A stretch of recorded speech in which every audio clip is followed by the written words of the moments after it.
सरकारी मालमत्तांचं रक्षण करणं ही खरं तर शासनाची आणि प्रशासनातल्या लोकांची जबाबदारी आहे. शासन म्हणले की त्यात आमदार, खासदार, नगरसेवक, माजी आमदार, माजी खासदार सगळे झाले. पण वस्तुस्थिती अशी आहे की हेच सगळे राजकीय पुढारी त्यांच्या चेलेचापाड्यांना सरकारी जमिनीवर अतिक्रमण करायला लावतात आणि पालिकेचे अधिकारी सगळं कळून सुद्धा कारवाई करत नाहीत. इतकी वाईट परिस्थिती आहे. त्यामुळं नागरिकांची बाजू मांडणार कोण? नुकताच आमच्या इथे प्रभाग क्रमांक 9 आजमेरा परिसरात आंतरिक सोसायटीच्या बाजूला काही तरुणांनी अतिक्रमण करण्याचा प्रयत्न केलेला आहे.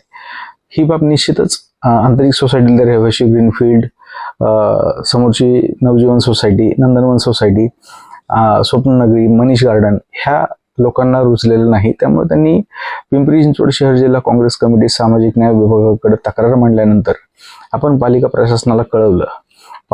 प्रशासनाला कळवल्यानंतर पालिका प्रशासनाने फक्त 4 बांबू काढून नेले आणि त्या कारवाईचा अंदाजे खर्च 1 लाख रुपये आला. म्हणजे एक बांबू उचलायला पालिकेचे 25,000 रुपये खर्च झाले. आज परत पालिकेला बांबू लागलाय.